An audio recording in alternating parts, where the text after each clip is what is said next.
Believe it or not, that was President Obama speaking only 9 months ago about his inability to unilaterally suspend the deportation of illegals here in America. But now, in an election year miracle, there are seemingly no limits to the powers that he has, as he's now ordered Homeland Security to no longer defend the law of the land simply so he can win over the support of Hispanic Americans. Joining me now with reaction to this unprecedented power grab is the former Alaska Governor, Sarah Palin. Governor, I could play cut after cut of him saying that he can't do this, but he did it last Friday. What are your thoughts on this? Well, I don't know if it's unprecedented power grab, because we've seen him do this over and over again, and with other aspects of policy that he has mandated to the citizens of America, with Obamacare and with usurping 10th Amendment rights of our states and Commerce Clause and so many other things. This is par for the course for President Obama, is not respecting the balance of power in our federal government, not understanding at all the constitutionality of the three branches of government, and he just deciding via fiat, via his own powerful volition, that he will tell the American people what he deems is best, despite the fact that it violates all those things aforementioned. I'm a little bit surprised, considering we have co-equal branches of government, his own recognition that Congress passes the law, President signs it into law, that he doesn't have the power. He says he wished he had the power to unilaterally just decide these laws are null and void, that he does it anyway, and just totally ignoring checks and balances, that there's not more outrage about this. Are you surprised about that? There should be more outrage. You know what we need to do? If he truly was this constitutional scholar and professor, though now we find out he wasn't really a professor, he was a guest lecturer at a school or two, we need to go speak to some of the students whom he lectured and taught and ask them if they understand that he didn't know what he was talking about when he told them, if he evidently did, that the executive branch would be able to usurp and ignore the other branches of government and the powers vested in them. The students got ripped off in their courses if President Obama taught them what he is doing to the rest of America today. You know, Governor, we have this issue, a really fundamental issue about the balance of power and co-equal branches of government. Big issue. We have a big issue where our government is providing guns to cartels, and American law enforcement are being killed with those guns. We have literally high-level national security leaks coming right out of the White House. And I read the media, and it focuses on you, and you gave a very important speech, and I watched a good portion of it. And people say, well, Governor Palin didn't mention Mitt Romney not one time in that speech. What do you think of that reaction? Because I figured with all that's going on, don't we have more important things for the media to cover than whether or not you mentioned Governor Romney in his speech? And you told me there's a reason for that.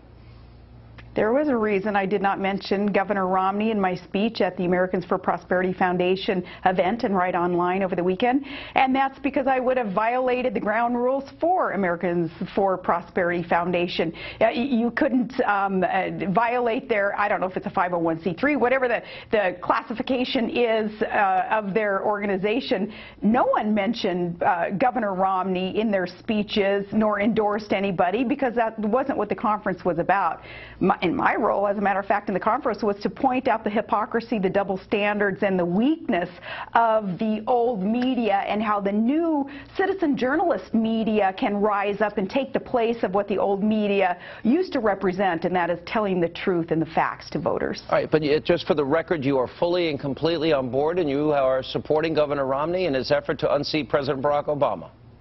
I have said from day one, and Sean, I think that you have said the exact same thing. It's been anybody but Obama. We have a presumption nominee now in the GOP process after a good, competitive, and very spirited competition to find that presumptive nominee. And yes, if that vote were to be taken today, obviously I would vote for Governor Romney over President Barack Obama in a heartbeat. I wouldn't blink because I go back to what I said at the beginning. Anybody but Obama. All right, it seems like this is going to be a choice election. I think we're at a tipping point as a country. I'm going to ask you about that when we get back. We'll have more with Governor Palin when we We continue now with former Alaska Governor Sarah Palin. Governor, Senator Cornyn has suggested that Eric Holder, the Attorney General, resign.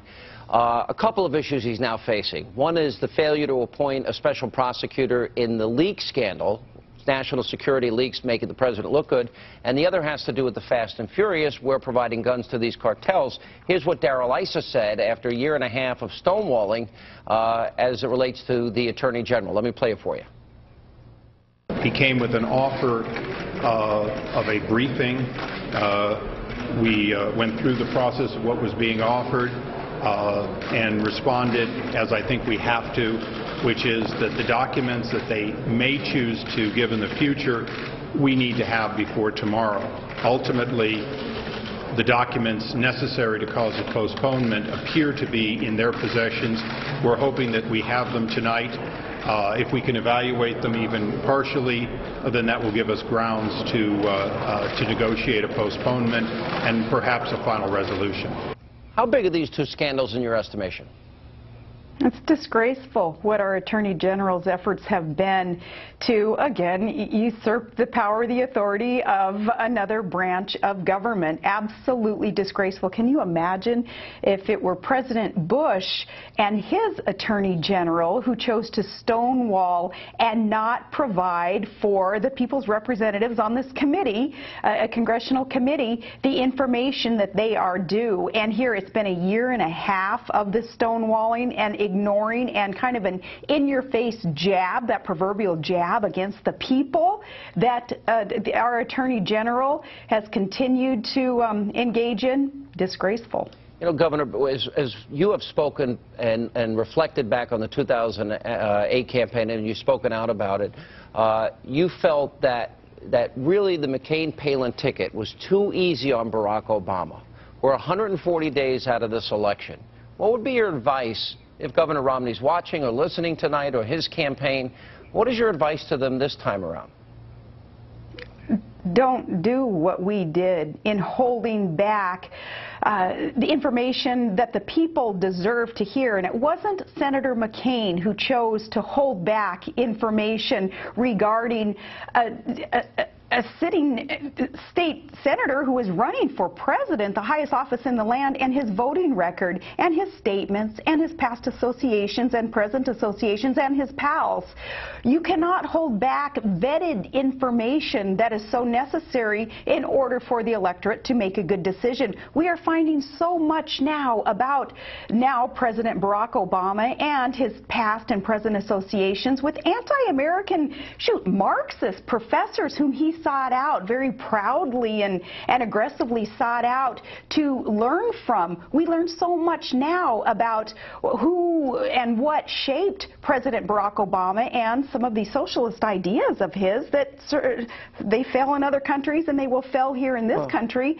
We find out about those, Sean, today, and now it's too late, 4 years later. So for Governor Romney and for his staff that needs to be very, very aggressive and not hold back on information that they will uncover, we need to make sure, in fairness to the electorate, that they are giving all the information. Isn't the big difference, though, is that this time, Barack Obama was sort of an unknown, and he had a speech, and maybe the moment was right, and he stuck to his message for the most part. The media went along without vetting him. Is the biggest political weapon they have his record, his failed record? And how much do you focus on that? Absolutely, it is the record, but it's also those elements of his life that went into shaping him. Obviously, much of that has to do with his education and that seeking out of Marxist professors whom he wanted to surround himself with, and the teachings that they provided him. But his failed record as our president now, that certainly needs to be the ammunition, if you will. I'm not inciting violence, but the ammunition, if you will, against our sitting president when we go to consider who the next president should be. And yes, it is the lapdogs in the media who were so personally and emotionally invested in, at the time, candidate Obama, that they couldn't then allow truth to be revealed about who he was, what he represented, what his past record was. But so many, even in the media today, have seen the light and understand that for this republic to be defended, we need to make sure that all candidates are vetted. All right, Governor, it's always great to have you. Thank you so much for being with us. And coming up, well, President